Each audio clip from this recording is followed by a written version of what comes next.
قادری صاحب نے بیان کیا، تقریر تو ہو چکی ہے، تو میں تو تقریر کرتا ہی رہتا ہوں، لیکن مختصر سے وقت میں بس میں گزارش کی کرتا کہ خاموش رہے اور خاموشی کا کام اور یہ ناتماک سرکاری نظمی کی سماعت فرمائے۔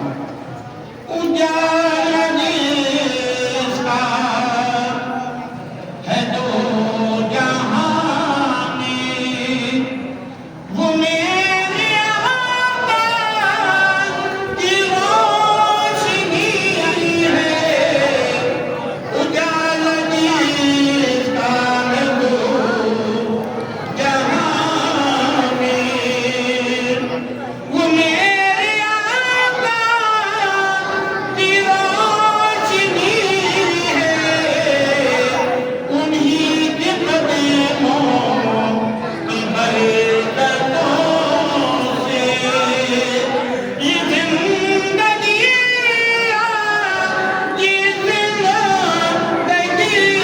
ہے۔ اجالا جس کا ہے دو جہاں میں۔ ابھی تو آپ نے جوانوں کی سنیے پر پوری آواز میں، پر تھوڑے سے شعر آپ ذرا سماعت فرمائیں۔ تجلیات کفیل تمہیں ہو، مراد قلب او خلیل تمہیں ہو، او خدا کی روشن او دلیل تمہیں ہو، او خدا کی روشن او دلیل تمہیں ہو۔ یہ زمین تمہاری ہی روشنی ہے۔ اجالا جس کا ہے دو جہاں میں۔ میرے نبی، سب کے نبی، سرکار نبی فرماتے ہیں، ہر شخص کہتا ہے ہمارا ملک ہمارا وطن سب سے بہت پیارا، لیکن میرے نبی آج سب کے نبی فرماتے ہیں کہ آئی کہاں ہے دنیا میں شہر ایسا، کہاں ہے دنیا میں شہر ایسا، مدینے جیسا، مدینے جیسا، اے فقیر جنت بنی کا ٹکڑا، اے فقیر جنت کا ٹکڑا، جہاں پہ نبی بنی ہے۔ اجالا جس کا ہے دو جہاں میں۔ اور آخری شعر وقت کو دیکھتے ہوئے، بشیر کہیے، نذیر کہیے، بشیر کہیے، نذیر کہیے، انہیں سراج منیر کہیے، جو سر بسر ہے کلام ربی، وہ میرے آقا کی زندگی ہے۔ اجالا جس کا ہے دو جہاں میں۔ ابھی آپ آیا، ابھی بھی میں نے جو آیت کریمہ تلاوت کی 10 منٹ کا وقت چاہوں گا کہ ہدی للمتقین، ہدایت ہے متقین اور پرہیزگاروں کی۔ اپنی 4 کتابیں آسمانی اتری ہیں، توریت، انجیل، زبور، قرآن ربانی۔ میرے محترم بزرگوں، اللہ نے جو اپنے نبی پر جو قرآن کو نازل فرمایا ہے، اللہ نے اس قرآن کو اتنا آسان کر دیا ہے کہ ہر بچہ قرآن کی ایک ایک آیت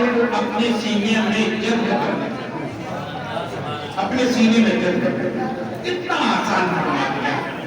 کیوں نہ کہ یعنی توریت کو ایک بات میں رکھ دیا جائے, زبور کو رکھ دیا جائے, انجیل کو رکھ دیا جائے اور قرآن مجید کو رکھ دیا جائے.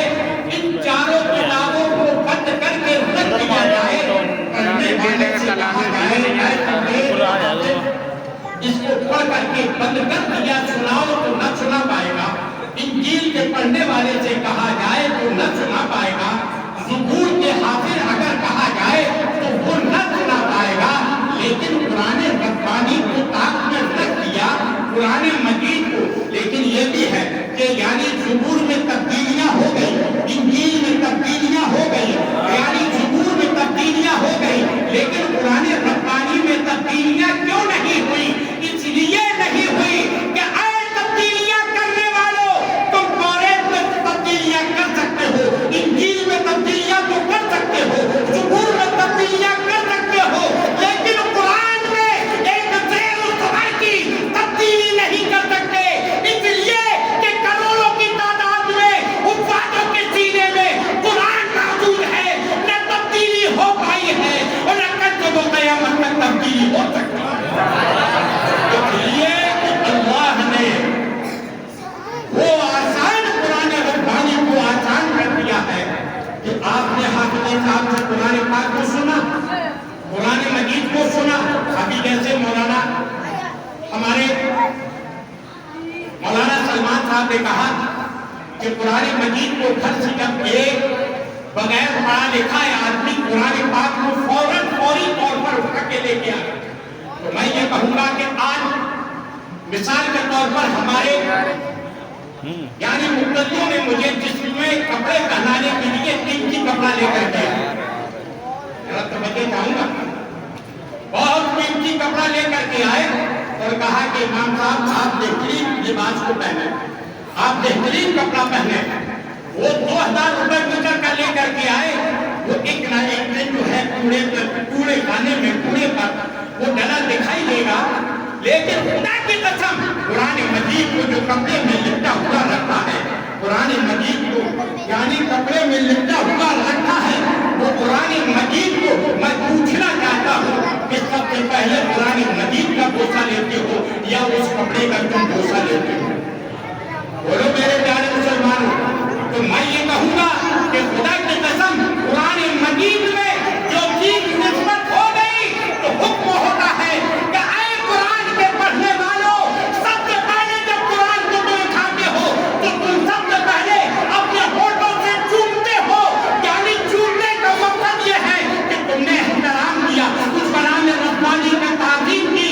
تو پتہ یہ چلا کہ ہم نے کپڑے کی تعظیم نہیں کی, جس کپڑے میں قرآن مجید کو لپیٹا گیا ہے, اس لیے ہم جو ہے اس کپڑے کا احترام کرتے ہیں اور اس کی تعظیم بھی کرتے ہیں. میرے محترم بزرگوں, لیکن وہ کپڑا بہت معمولی ہے, معمولی سے کپڑا جزدان بنا ہوا ہے, معمولی سے کپڑے میں جزدان میں کپڑے میں لپٹا ہوا قرآن مجید ہے.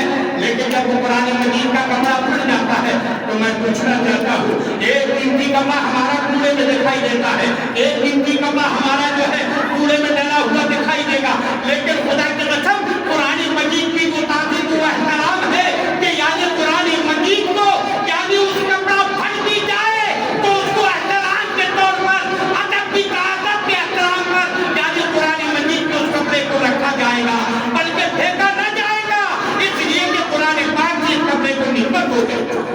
بتائیے ذرا کہ جب قرآن پاک میں کپڑے سے نسبت ہو گئی تو آج اس حافظ صاحب نے قرآن پاک کو کہا ہے, تو بتائیے ذرا میں نے ان کی عزت نہیں کی, میں نے ان کا احترام نہیں کیا, میں نے ان کی عزت نہیں کی, لیکن جن کے سینے میں تو قرآن موجود ہے میں نے اس قرآن کا احترام کیا ہے, میں نے اس قرآن کی عزت کی ہے. میرے بزرگ بولو, آج ہمارا یہی میرے محترم بزرگوں قرآن مجید میں بہت لوگوں نے سائنسدانوں نے ریسرچ کیا قرآن پاک میں یہ قرآن کیسی آتے ہیں, یہ قرآن مجید میں یعنی بڑے بڑے لوگوں نے ریسرچ کر کے اس قرآن مجید کو پڑھا اور پڑھ کر کے ریسرچ کر کے بے شک ان کو بھی بولنا پڑا کہ بے شک اللہ کی یہ تنزیل کتاب ہے اور ہدی للمتقین ہے جو ہدایت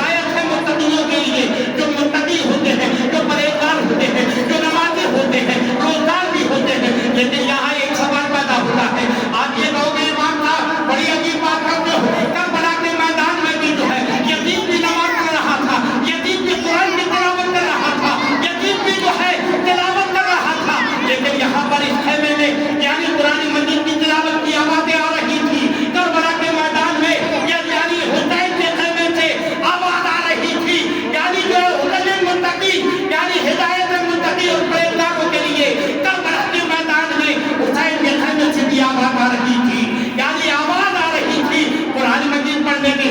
لیکن مجھ سے اگر پوچھا کہ بھائی امام صاحب آپ نے تو کہہ دیا، لیکن یہ قرآن کس کا سچا مانا جائے، قرآن پڑھنے والا کون سچا ہے؟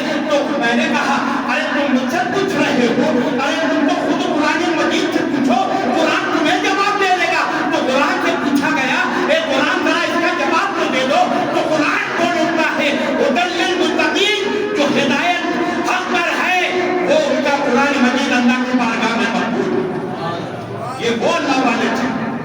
ایک یاد آ گیا واقعہ، شعیب بھائی نے رحمت فرمائے، میں آپ کی طرف مستقل ہوں۔ اما عائشہ صدیقہ رضی اللہ تعالیٰ عنہا اور آپ کی بیٹی خاتون جنت حضرت فاطمہ الزہرا رضی اللہ تعالیٰ عنہا تشریف فرما تھے۔ ایک مرتبہ حافظ محمد رسمہ فرمائے اور میں اپنے ذہن میں بٹھا کے آیا، اما عائشہ صدیقہ نے ایک مرتبہ حضرت خاتون جنت سے پوچھا کہ اے ماں آپ یہ بتاؤ آپ کا مرتبہ زیادہ ہے یا میرا؟ ارے کہہ دو سبحان اللہ۔ کون پوچھ رہا ہے؟ ماں بیٹی سے پوچھ، بیٹی ماں سے پوچھ رہے، اے میری ماں یہ تو بتاؤ کہ آپ کا مرتبہ افضل ہے کہ میرا؟ تو کہا بیٹی یہ کیا بات ہے؟ تو کہا کہ بیٹی تم ہی بتاؤ۔ تو کہا ماں میرا مرتبہ افضل ہے، میرا مرتبہ افضل ہے۔ کہا ایسا کیوں؟ تو خاتون جنت فاطمہ الزہرا رضی اللہ تعالیٰ عنہا فرماتی ہے، اے میری ماں ہم اشرف الانبیاء امام الانبیاء کی بیٹی ہیں، اور آپ ایک صحابی ابو بکر صدیق کی بیٹی۔ ارے اللہ اکبر سبحان اللہ۔ ہے کہا اے میری ماں آپ ایک صحابی کی بیٹی ہیں اور میں امام الانبیاء کی بیٹی ہوں، میرا مرتبہ بڑا ہے۔ تو کہا بیٹا یہ تم نے کیوں پوچھا ہے؟ کہا میں اس لیے پوچھا ہے کہ میں آج سے اس لیے پوچھ رہی ہوں، مرتبے کی بات آ گئی تو میں نے اپنا مرتبہ تمہیں بتا دیا۔ اما عائشہ صدیقہ نے فرمایا کہ بیٹی یہ تو بتاؤ۔ کہا کہ ٹھیک ہے تمہاری یعنی تمہارا مرتبہ بڑا ہے، تم مرتبے والی ہو، تمہارے بعد جو ہے امام الانبیاء ہے، میں بھی تو تمہاری ماں ہوں۔ کہا کہ ہاں ہاں ماں، لیکن یہاں سے پوچھ رہا ہوں یہ ایک تابعی رسول کی بیٹی آپ ہے، ابو بکر صدیق کی ہے، لیکن حضرت النبی کی بیٹی ہے، مجھے تو امام الانبیاء کی بیٹی کہا جائے گا۔ اور آج ہی نہیں ساری دنیا مجھے یاد کرے گی، یعنی نبی کی بیٹی فاطمہ الزہرا ہے۔ اگر کوئی یاد کرے گا تو مولا علی کی بیوی یاد کرے گی، اگر کوئی یاد کرے گا تو حسین کی ماں کو یاد کرے گا، اس لیے کرے گا کہ میرے بیٹوں نے اسلام کی خاطر اس قرآن کو بچانے کے لیے اپنا سب کچھ لٹا دیا، اپنی جانوں کی قربانی بھی پیش کر کے اسلام کی حفاظت کی اور قرآن کی حفاظت کی اور اسلام کو بچا لیا میرے۔ یہ خاتون جنت ہے۔ اب اس کے بعد ماں نے کہا، حضرت فاطمہ الزہرا فرماتی ہے میری ماں یہ بتاؤ سب سے پہلے جنت میں کون گیا؟ اللہ اکبر سبحان اللہ۔ کہا جنت میں پہنچ جائے گا؟ اللہ اکبر۔ تو حضرت اما عائشہ صدیقہ فرماتی ہے بیٹی تم ہی بتا دو جنت میں پہنچ جائے گا؟ تو کہا میری ماں میرے بابا جان نے فرمایا ہے کہ جنت میں عورتوں کی سردار میری بیٹی فاطمہ ہوگی۔ اب بتاؤ تو کہا کہ سنو سنو یہ نہیں بلکہ جو ہے میرے شوہر سرتاج کے نام سے بھی پکاری جاؤں گی تو وہ مولا علی حیدر کرار ہے کہ جن کی حیبت سے بڑے بڑے قلعے گر جایا کرتے تھے، میں ان کی بھی یعنی شریک حیات ہے۔ اور جب جنت میں داخل ہوں گے اور جب میرا باپ داخل ہوگا، جب میرا شوہر داخل ہوگا تو ہم بھی ان کی یعنی ان کی کمال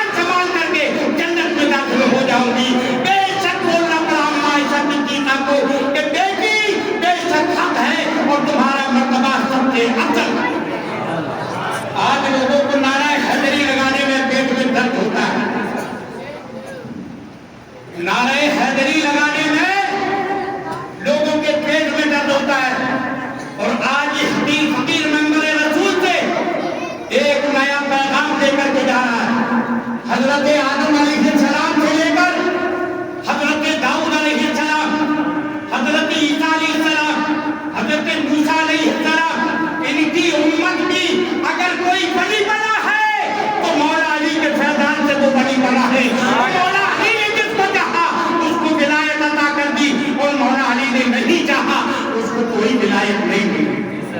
اور آج بھی ہے رسول اللہ کی امتی ہے، رسول اللہ کی امتی ہے، ان کو بھی جو آج ولایت میں جو لیتے ہوئے ہیں اور ولی ملے ہیں، اور جب تک علی کی مہر نہیں لگے گی جب تک وہ ولی نہیں بن سکتا ہے۔ ولی وہی ہوگا جو علی کا چاہنے والا ہوگا۔ تو میرے محترم بزرگوں، ارے تم کہو نہ کہو، میرے سبتائن فرماتے ہیں کہ یعنی علی، یعنی تمہیں منوائے جائیں گے، تمہیں ماننا پڑے گا، اپنی زبان سے بولنا پڑے گا نعرہ حیدری یا علی، تمہیں نعرہ لگانا پڑے گا۔ اگر علی کے ماننے والے ہو جبھی تمہیں جنت ملے گی، اور علی جس کو چاہیں گے جنت کے دروازے پر کھڑے ہو کر کے جس کو چاہیں گے اس کو جنت عطا فرمائیں گے۔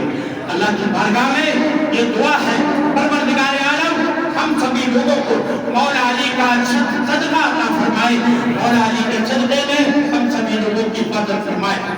بس آخری بات میرے محترم بزرگوں، ہمارے حافظ صاحب نے جو قرآن پاک کو پڑھا یقیناً بہترین انداز میں، جن لوگوں نے یہاں سنا تو قرآن پڑھنے کا مقصد یہی ہے کہ ورتل القرآن ترتیلا، میرے آقا فرماتے ہیں کہ قرآن کو یعنی ٹھہر ٹھہر کے، رک رک کر، تھم تھم کر کے پڑھو، تاکہ سننے والے جو ہے قرآن پاک کو سن کر کے اس کا فیصلہ بولو بھائی ہے ایسا۔ اس لیے میرے محترم بزرگوں، قرآن ربانی ہمارے حافظ صاحب نے پڑھا، اور جن لوگوں نے سنا، اور جہاں جہاں تک یہ ہمارے محلے کے بسنے والوں پر اس قرآن کے ایک ایک الفاظ کے صدقے میں اللہ ان کی روزی میں، ان کے گھروں میں خیر و برکت عطا فرمائے۔ اور حافظ صاحب نے جو قرآن مجید کو پڑھا، اللہ کی بارگاہ میں یہ دعا کرتے ہیں کہ اس میں جان میں انجان میں جو بھی لفظ غلطیاں ہو گئی ہو، اللہ اپنے حبیب کے صدقے میں معاف فرما دے۔ اللہ معاف کرنے والا ہے، وہ غفور رحیم ہے۔ میرے محترم بزرگوں، اس قرآن پاک کی برکت سے ہمارے اس دنیا سے جتنے رخصت ہوئے ہیں میرے بھائی، اس کو سبھی برکات ہیں۔ جب یہ قرآن ہوتا ہے، جب یہ قرآن پاک کی گھڑی آتی ہے مسجد میں، جب یہ شب تک کی یاد آتی ہے تو مجھے اپنے بھائی کی یاد آ جاتا ہے۔ اب جو سمی صاحب برکات جنہوں نے اپنی پوری زندگی سرکار مہرارہ کی شخصیتوں اور اپنے مخدوموں کے لیے اپنوں کے قدموں پر اپنا سب کو نچھاور کر دیا، وہ میرے بھائی عبد السمیع برکاتی صاحب کے لیے دعا کریں، اس قرآن کے صدقے میں اللہ ان کی مغفرت فرما دے، اللہ تعالیٰ ان کی قبر میں جنت کی پیاری بنا دے۔ اور میرے بھائی، میرے بزرگ حاجی محمود، الحاج حاجی محمود برکاتی صاحب، اور ہمارے، میں کسی اور لوگوں کا یہ نہیں کہ میں نام لے رہا ہوں، سبھی لوگوں کے مرحوموں کی ہماری چاند موبائل نے اللہ کا شکر ہے، آپ سبھی لوگوں نے بھرپور تعاون دیا، ان کے والد ایثار ثواب کے لیے اور ہم سب کے مرحوموں کی ایثار ثواب کے لیے، ہمارے حاجی آقا بابو کی والدہ اور ان کے والد کی مدد فرمائے۔ اللہ تعالیٰ آج سبھی جو مرحومین دنیا سے رخصت ہوئے، اللہ تعالیٰ ان سب کی اس قرآن کے صدقے میں مغفرت فرما دے اور جنت الفردوس میں اعلیٰ مقام عطا فرمائے۔ نہ سوچنا کہ کوئی نام لینے کی ضرورت نہیں، بس آپ کا ایمان کا دل سے یہ اللہ کی بارگاہ میں، کیونکہ یہ عشرہ مغفرت کا چل رہا ہے، اللہ تعالیٰ اس مغفرت، عشرہ مغفرت کا، یا اللہ ان سب کے مرحوموں کی مغفرت فرما دے، والمؤمنین والمؤمنات، اللہ ان سب کی مغفرت فرما دے۔ وآخر دعوانا ان الحمدللہ رب العالمین، استغفر اللہ من کل ذنب واتوب الیہ، لا الہ الا اللہ محمد رسول اللہ صلی اللہ علیہ وسلم۔ آئیے مختصر صلاۃ و سلام پڑھ لیں۔